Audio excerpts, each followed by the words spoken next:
Pause and join us this afternoon.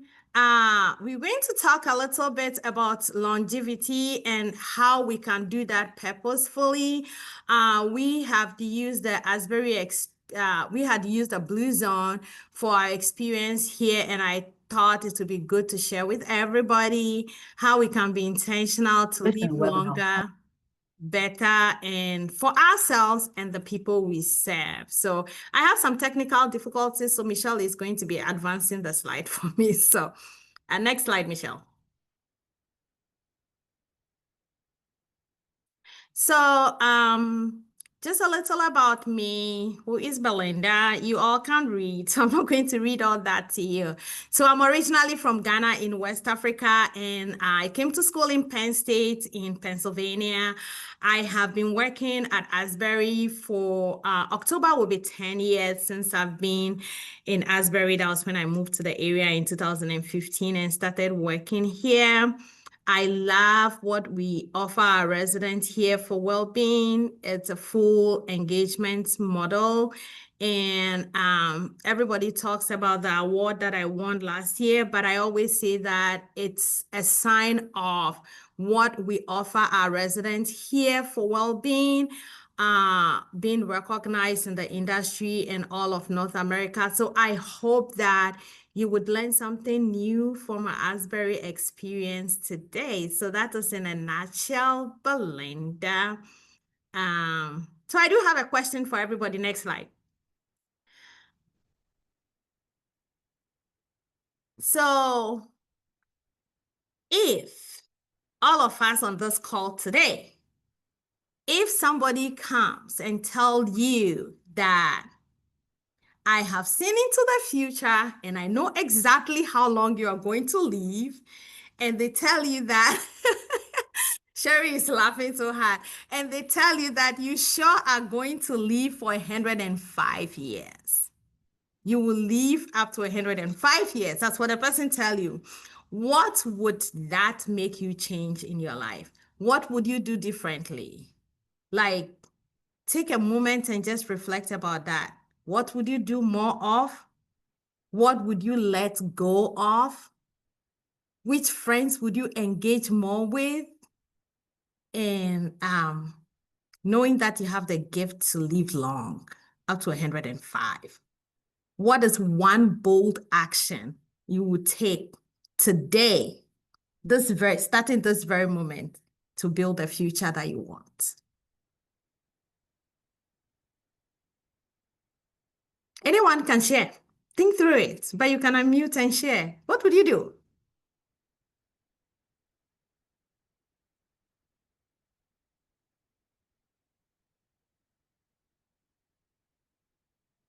Thoughts?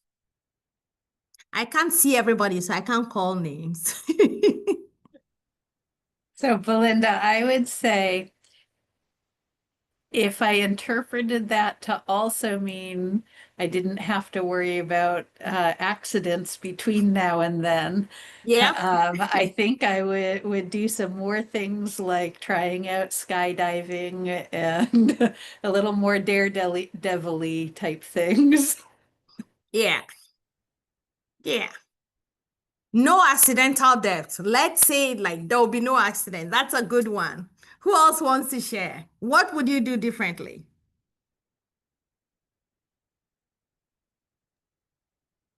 It looks like Karen shared that she would take better care of her body. Better care of the body. Yes, and you can also put it in the note. That's a good one. Thank you. This is a question that I want you to write down whilst you go through this. Oh, save money. Yes. If you're going to live long, you want to save money. I agree with you, Alan. This is a question that if you have a notebook with you, I want you to write it down and reflect upon it whilst we go through this. What do I want to do differently, intentionally, to live longer if I'm going to take vacation? I'll do that too. Next slide.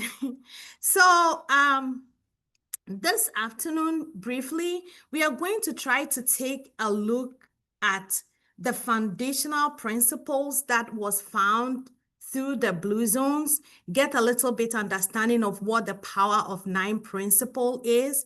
We would also try to, I will share some of the real life experience here at Asbury, how we took that blue zone principles and implement them here. We would also try to take away some actionable strategies that we can use in our own life and also for the people that we serve. And then hopefully I'll be able to challenge you to empower you a little bit to take something to your community. So that is our agenda for today. So let's take a look. How many of us have watched the Blue Zone documentary on Netflix? No? Nobody? Do we all have Netflix? If you have Netflix, wave me. Do we all have Netflix? Okay, I see. Yes, I have watched it. It was great. You have watched it, so this will make sense to a little more sense to you. I have not, Donnell. Well, I challenge you to make some time. Don't binge watch it though, but make plans to watch it somewhere along the line. Next slide. So a lot of what I'll be sharing today will be on Asbury Methodist Village. So I wanted you to, Michelle, are you able to make this thing bigger? Full slide, full.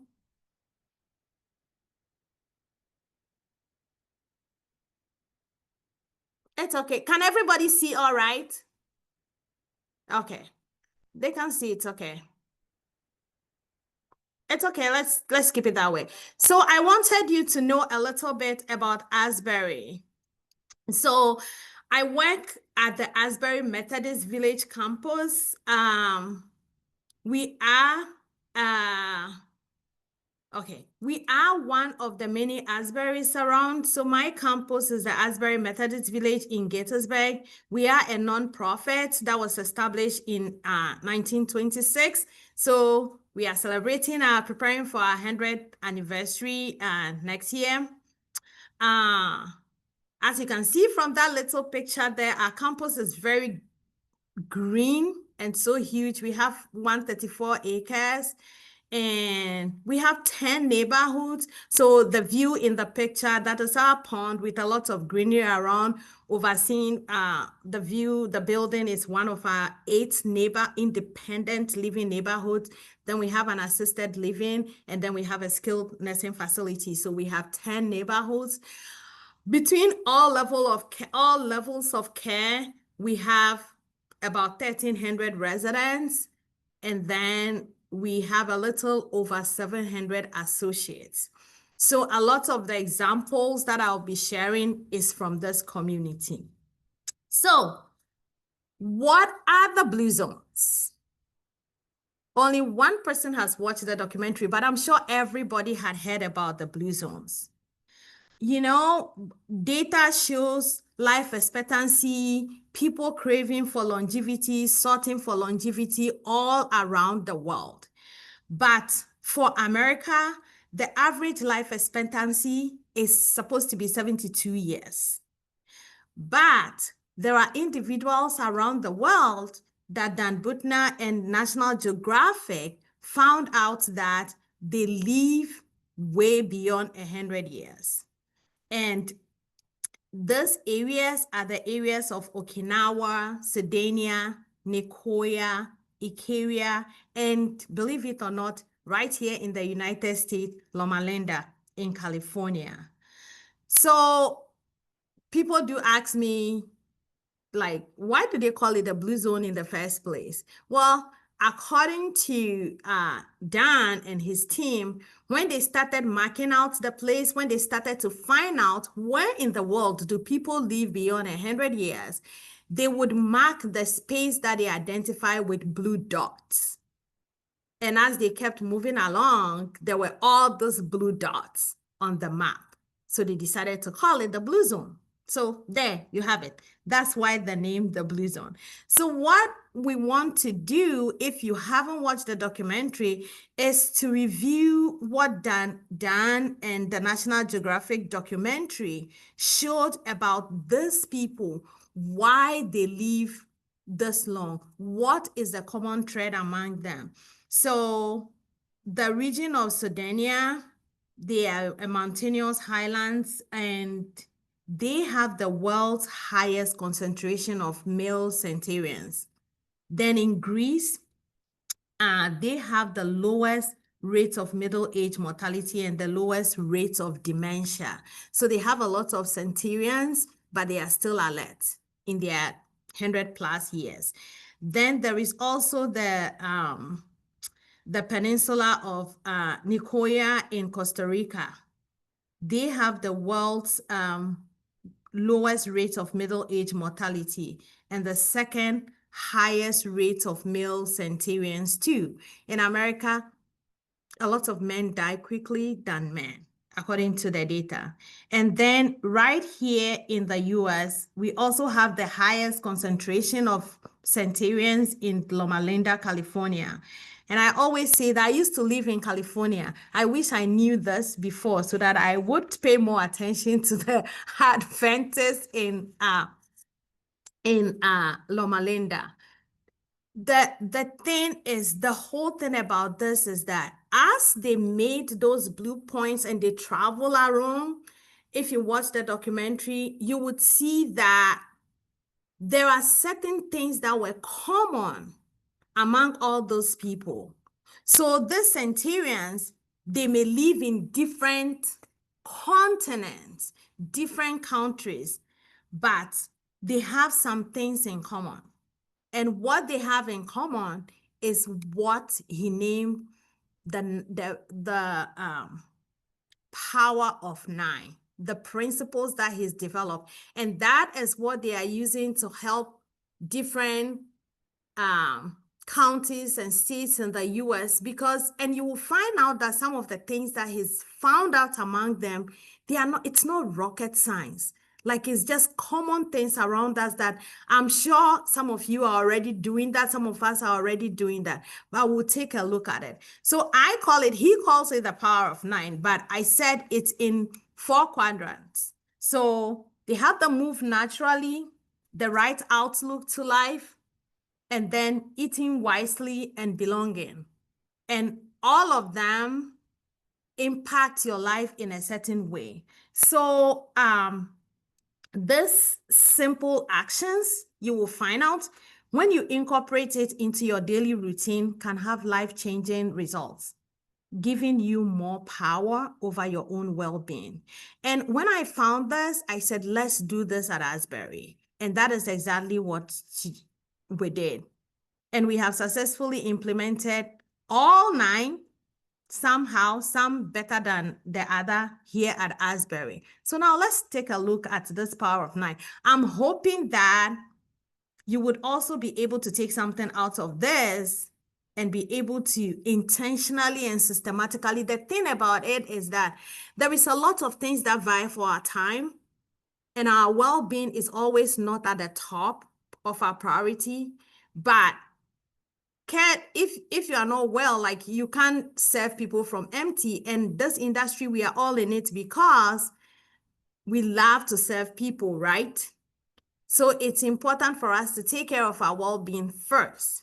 So knowing this, I hope that we'll be able to systematically and intentionally apply some of this into our lives as well.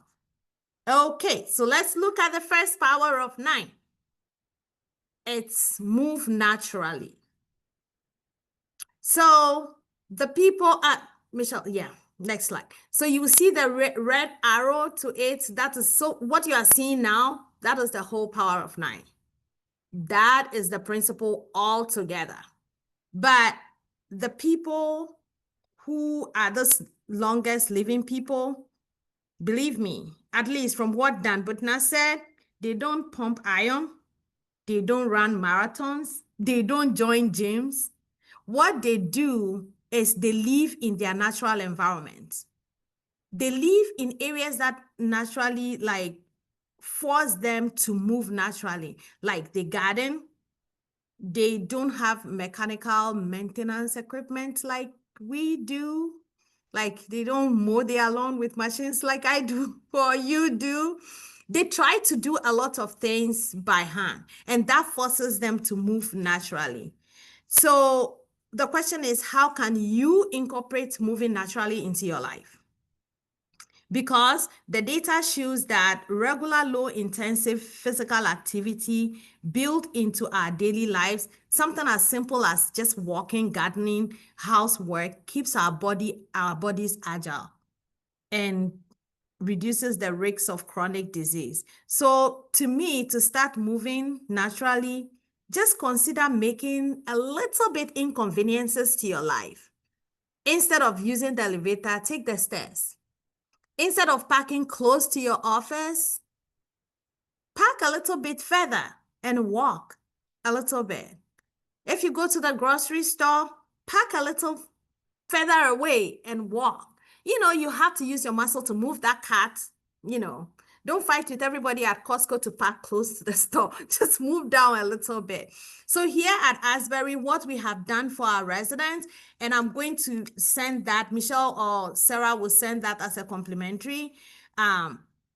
We've developed a robust full year program for walking naturally, and I'll share that. And you can incorporate that into your life as well. And you can share it with your community too. The next power of 9 is purpose. What makes you wake up every morning? The data shows that just having purpose can add 7 years to your life. And we work with a lot of retirees. And some of us are also in work, but we need your work may be something, but what is it that makes you want to get up? If you don't have to go to work, what is this? And by being purposeful, like just investing in that, I was amazed to find out that it adds 7 years to your life expectancy for better health. So sharing this with your community or with the residents that you serve, what we did here was that we took the documentary and we showed it to them, and then we broke this down. And we have a lot of opportunities for our residents to volunteer here, to give them purpose. They are retirees, but there are over 70 residents volunteering groups that residents can get involved in, giving them that, why do I wake up every morning? And that is something that was very common among the all the blue zones. The Ikoyans call it, if you have the opportunity to watch the documentary, they call it Ikigai, and the Nikoyans call it Plan de Vie. But what both of those means is that why I wake up in the morning. So they have purpose. And that is one of the things that make them to live longer. And we can also do that today. So what is the third one? Downshift. Unfortunately, the people on the blue zones are not free from stress. They also get stressed just like you and I. So because stress can happen to everybody, they have intentionally incorporated things into their life that makes them de-stress. So the Okinawans, for instance, they take a few moments each day to remember their ancestors, like they do like together worship of their ancestors, something to just have that zone moment. The Adventists in California, Loma Linda, pray. That is what they do. The Okinarians take a nap. When was the last time you took a nap? See? We don't take naps. Sometimes I take cat naps in the office. They take naps, but daily routines that reduce stress, we can do that. We are all very stressed. So making time to find something that helps you de-stress, like on our campus here, sometimes I'll just take a walk around. Move away from your desk a little bit and do that. What we do for our residents here is to encourage people to do, we do something called forest bathing. we do meditation, we do anything that will get them to relax and downshift. But you can also do that for yourself.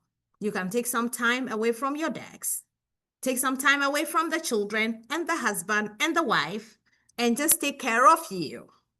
So those of you who live close to Germantown, there is a nice place in Germantown called the Silent Retreat Center. It's right in the heart of Germantown, but all nature. If you are interested, I can give you the information. It's a good place to downshift. So the next principle is the 80% rule. I know the commercials out there will tell you you can eat your way to health, and then you can just take some injection to lose the weight. But Americans, we have eaten our way beyond health. The people on the blue zones have the 80% rule. This is a strategy that they use to focus on taking things out of their everyday diet instead of adding more to the plate.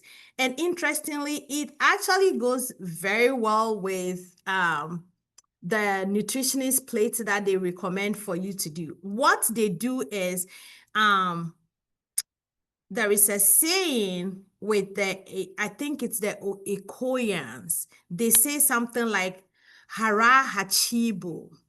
It's supposed to be a Confucianist mantra, and they say that before they eat, and what it means is that you stop eating when your stomach is 80% full.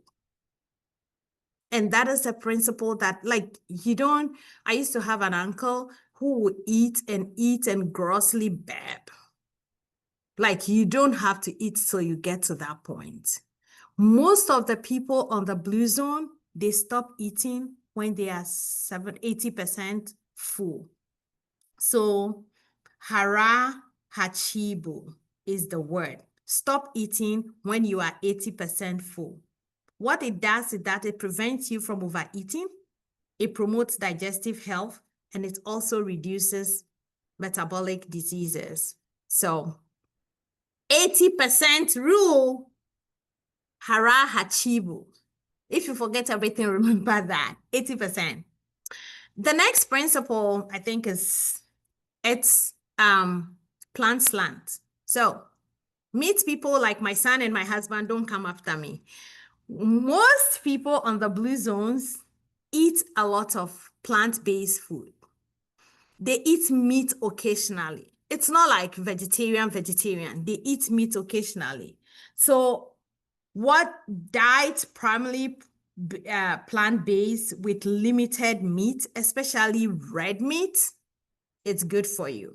That is in the power of 9. So, and this actually goes with the USDA's My Plate recommendation to make fruits, vegetables, and grains the majority of your intake. And you can also focus on eating nuts. If you are somebody who snacks a lot, you can eat nuts instead of eating unhealthy snacks.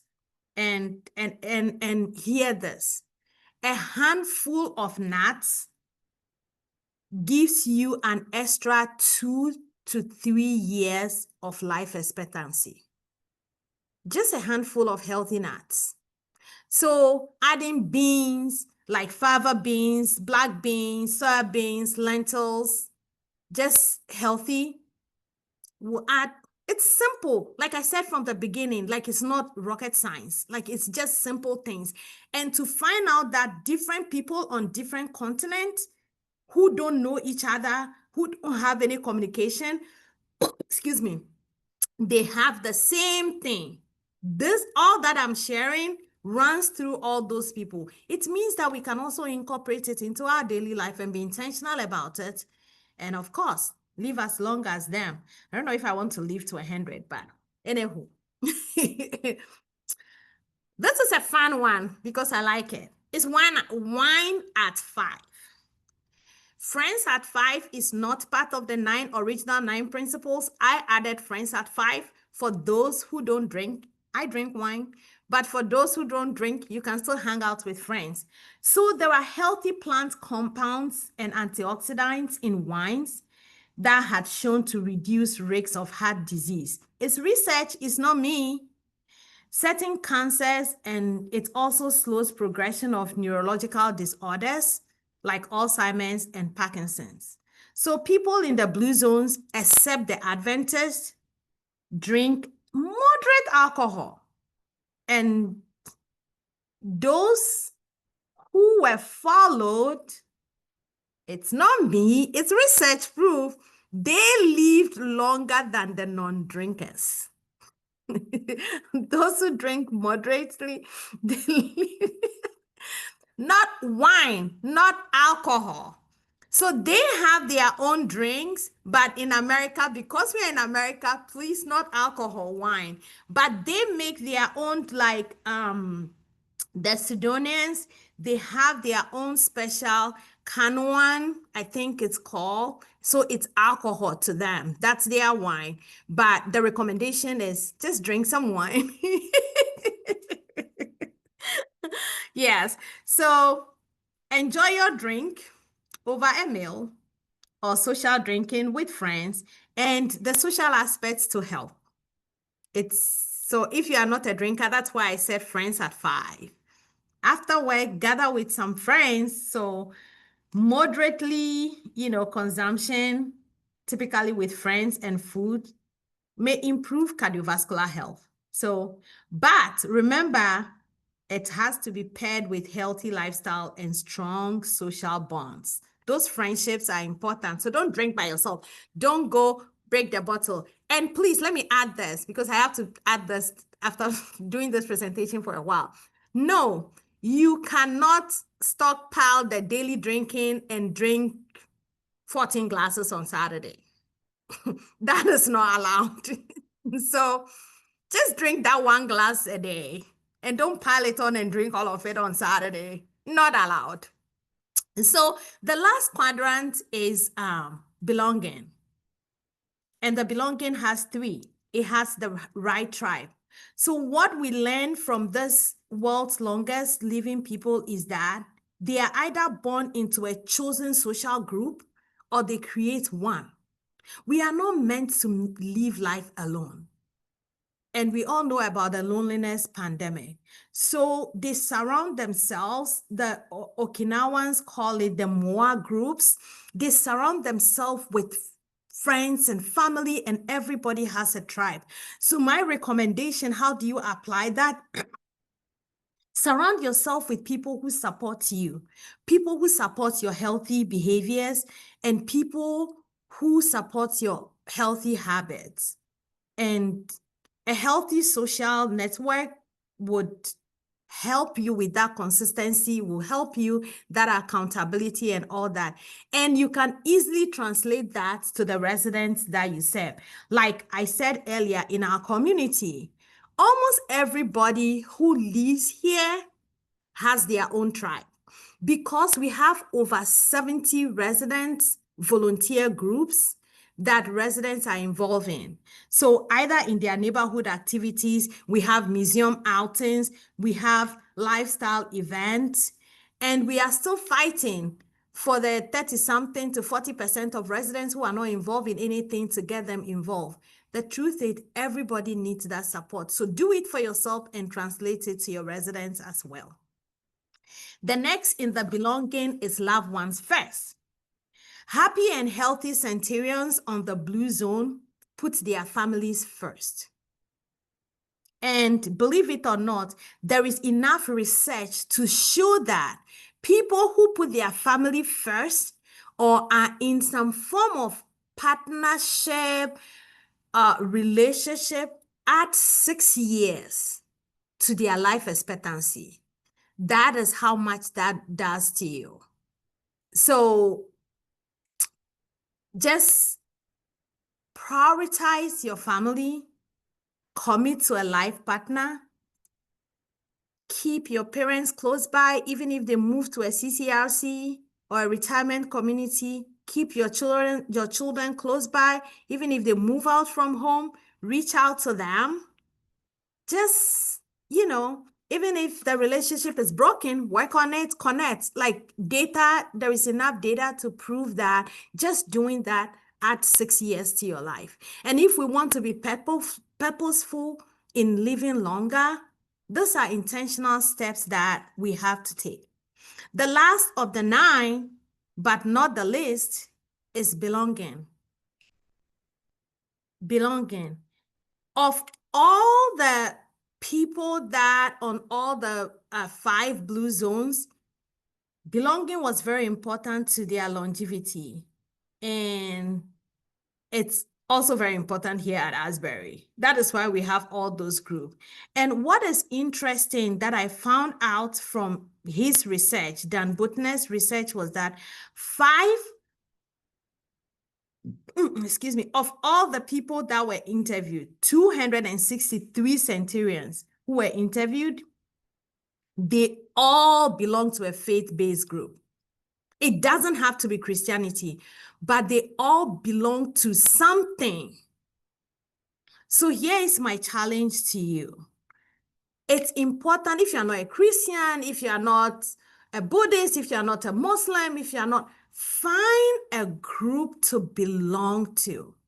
And the people that you serve, encourage them to find a group to belong to. Here is the ticker.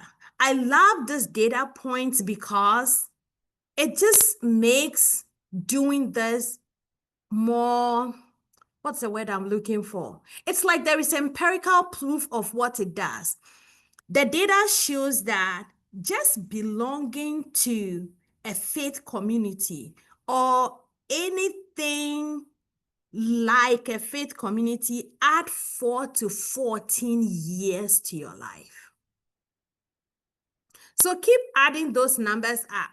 6 somewhere, 7 somewhere, now belonging to a faith-based, any form of religion or group or just belonging, add 4 to 14 years to your life. So imagine you are walking, you are eating till you are 80% full, you are downshifting, you find your own tribe, you belong somewhere. Can you imagine what all that would do to you? You have the right outlook to life. The numbers just keep adding up. That's why I said from the beginning that, like, it's not rocket science. It's just like small changes, little changes. Connect to communities that give you a strong sense of connection, shared values for emotional support. All this, May is Mental Health Month, did not only give you that purposeful longevity living, but it also helps for your mental health.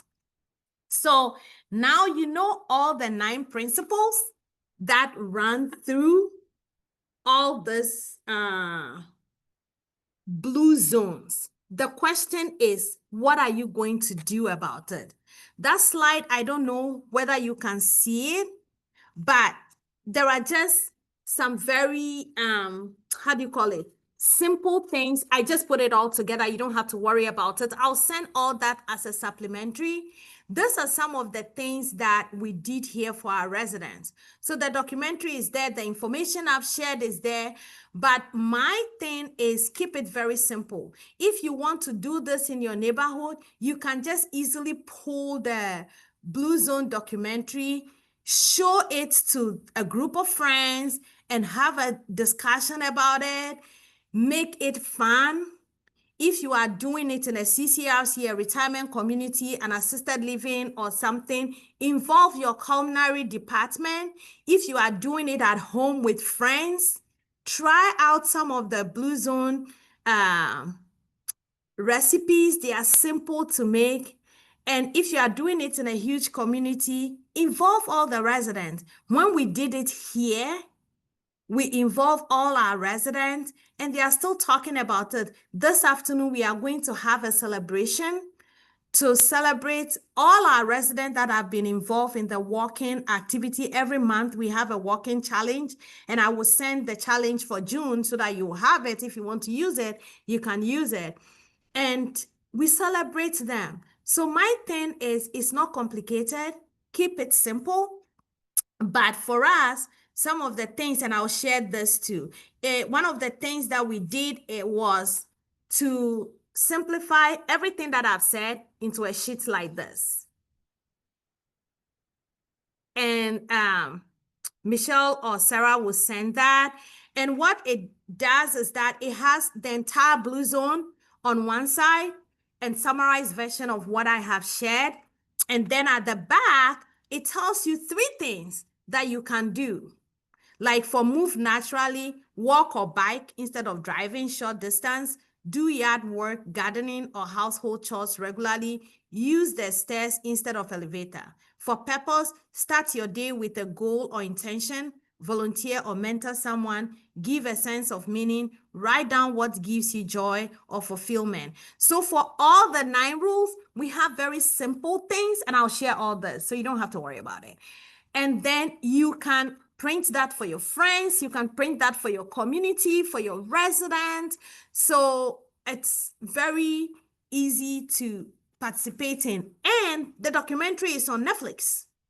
You can pull a group of friends together. You can pull it and show it to your neighborhood. You can make it a potluck style. It's 4 documentaries. The slide before, you will see that we did ours for 6 weeks. And then we did the intro where we share the power of 9 with the residents. And then, yes, how to live well to 100 years. That's the schedule. And then we did it. We made a big deal out of it. We involved our dining department. And then they did the light refreshment. It's not complicated, I promise. It's low cost. And you can just change people's mindset. It's unbelievable the changes that residents now, they are demanding healthy foods from our culinary people. They want more plant-based in the dining. And it's little changes. And what I like about this is that you can do it in your private life. You can do it at work. You can do it with your church group. Like, you can just share this with everybody.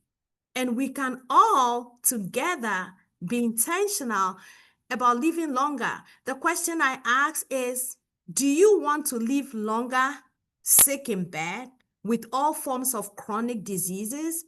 Or you want to live longer fit and enjoy your old age doing things like climbing the wall? I have a rock wall here that I have 90-year-olds climbing. The choice is ours. The choice is ours. Go back to that question I asked in the beginning. If somebody told you that you can live up to 105, now you have some tools that you can use to make that possible. And then when we are all 90 years, maybe we can gather together. Maybe Leading Age will organize something and we'll have 90-year-olds Leading Age alumni having wine at 5. So I hope this has been helpful to you all in a little bit. And I always close this by saying that I'm not telling you it's going to be easy, because it's not easy.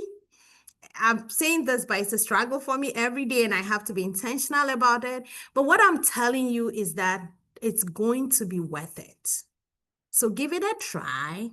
Share it with your friends and your neighbors and your community that you serve. So any questions, any thoughts, any additions? I'm still laughing at that wine alcohol thing. Okay. Questions? Thoughts?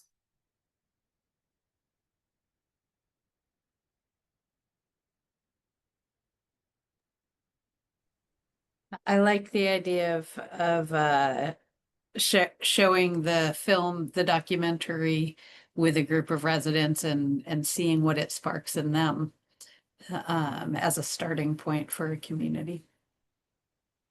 Good. Yeah.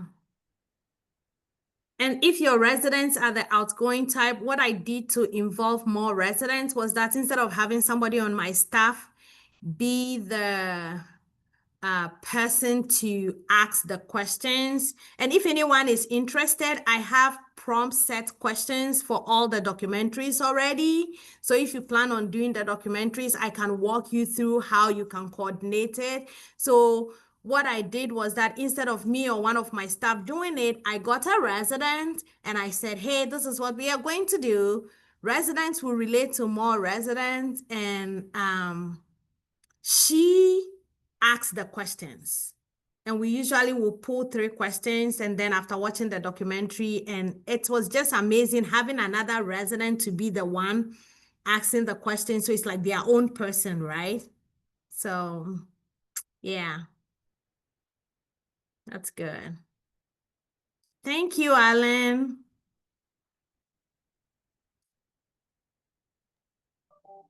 And it looks like Danita put in the chat how to approach older adults about exploring villages and communities and explaining it doesn't stunt their independence. Yeah. It's a challenge. It's such a good thought. So I told you we are a CCRC, right?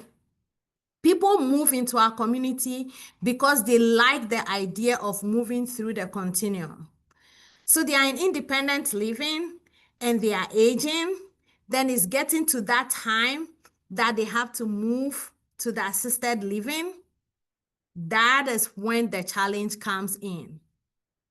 And it's, to me, what I found out is that taking them to visit and have an experiential knowledge of how the community is had been helpful.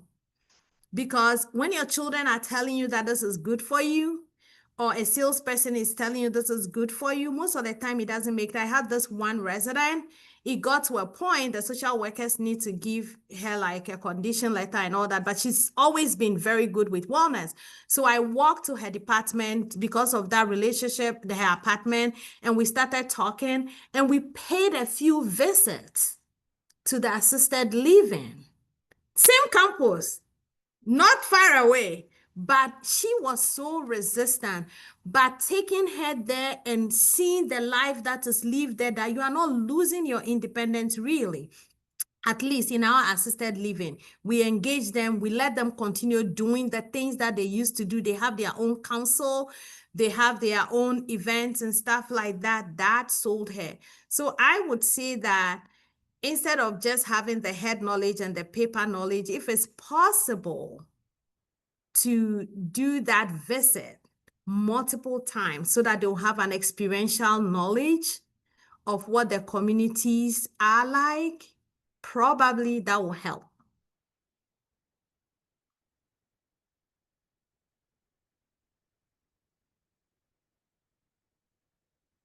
You're welcome. Any thoughts, additions, and those of you who have Netflix, this is my challenge. Don't binge watch though. That's not good for your health. Just spread it out, maybe a couple of weekends, and just watch it and think through it, and look at some of the supplementaries and see how you can incorporate that into your life and the life of the community you serve.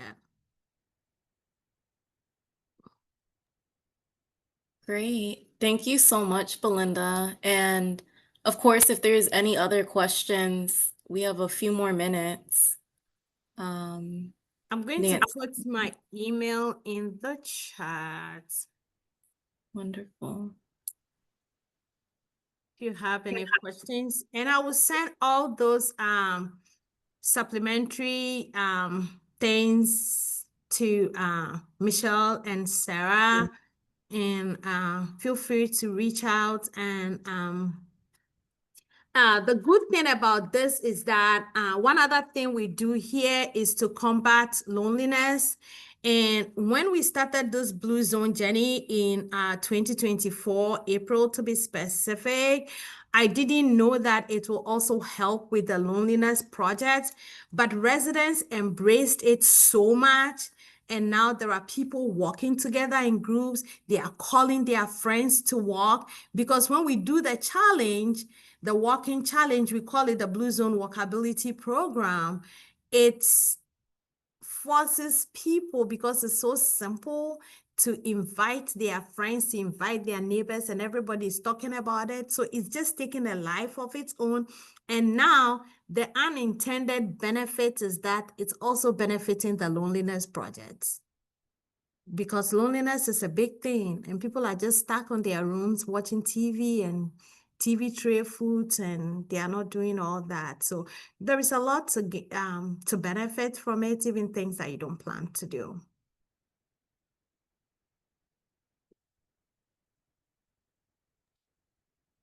That's so great to hear, Belinda, that it is just a full circle and benefits in so many different ways in your life.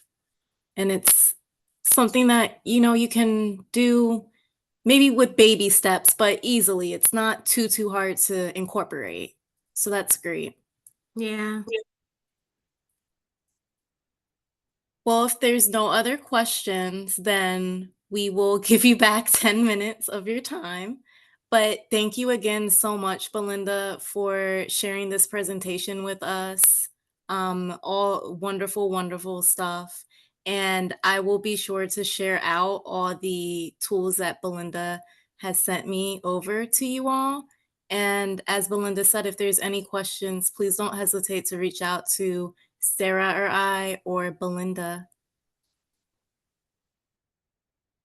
And I hope everyone has Thank you so much, Michelle. Thank you, everybody, for your time.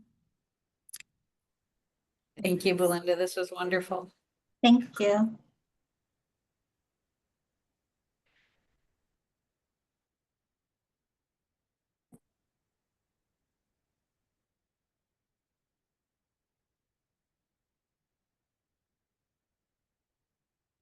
Hey, Sarah. Thank you so much. That was good. I'm trying to figure out how to end the recording now, but You just think click, there's a button. If you go to the top, you just pause it or you just stop it or whatever. Oh, okay. At Wait. the top where the recording is. Oh, Yeah. I see. Just I'm like,